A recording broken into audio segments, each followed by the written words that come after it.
For the first time, the industry's three leading publications, Purchasing B2B, MM&D, and CT&L, are coming together with PMAC. We've joined forces to offer one comprehensive national survey. The new survey, renamed Survey of Professionals in Supply Chain Management, includes salary-related questions, but it will also focus on several issues important to the procurement and supply chain professions. The survey launches mid-June. Editorial Director Lou Smirlis spoke with Cheryl Paradowski, President of Purchasing Management Association of Canada. Let's hear what Cheryl had to say. Cheryl, for the last couple of years with the economy being in recession, the survey has focused on the impact of that on supply chain professionals. Now with the economy hopefully picking up steam, what's the focus with this year's survey? What are you looking for in the survey results? Well, I think there's a couple of things that we'll be able to see. One, we're hoping to see whether or not the recovery is actually reflected in seeing bonuses, in seeing increases in wages, because those are all questions that we ask about. But there's another interesting implication for us, because in the past couple of years in the survey, our members have indicated that they felt their roles had become more important and more appreciated in their workplace because it was a time of cost control. Right. And that tends to be something that is a focus in supply chain management and in purchasing and procurement. So it's also going to be interesting to see whether we can maintain that level of presence and level of profile for the occupation if times are a little bit less tough. So we're hoping that both of those might be reflected in the results.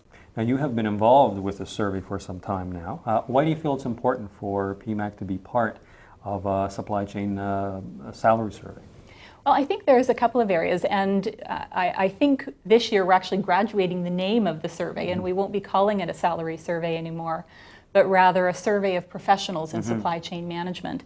And I think we're doing that because while the salary information remains very important, and we think that's a really important tool for our members, we think that the other information that's being gathered, things about trends in the organization, even things about satisfaction in the workplace and those sorts of information, that really helps to inform us as an association about what's happening for our members and what kinds of things we might be able to do to support them to do their jobs better, because we really are exploring the function in their workplace. So to all your members, and also to all the other supply chain professionals out there who will either participate in the survey or read the survey in all the logistics publications afterwards, what would you say to them in terms of what's the best way to make use of the survey results? And again, I think there's a couple of levels for this. For our individual members, I certainly think the salary information is obviously the most basic and most interesting, particularly as it informs the salary calculator that's part of the results that come out of the survey, and they can literally go in and plug in their occupation, their region, their level of work, and find out what the average wage is in the area. So if they're looking to negotiate a new job, a promotion, a move to another company, that's vital information for them, and our folks should be experts in negotiation, so they'll be looking for that information. But I think we also provide a great deal of information for the employer community, particularly because we do have this discussion around what's important to employees in their workplace, whether the things that are important to them are also measuring up from a satisfaction level.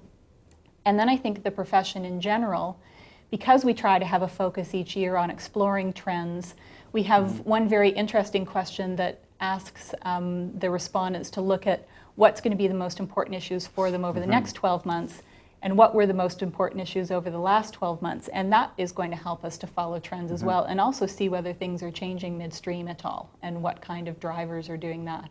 So we think that's really important information for individuals who want to consider themselves professionals in the field and need to be informed on that, on those types of trends.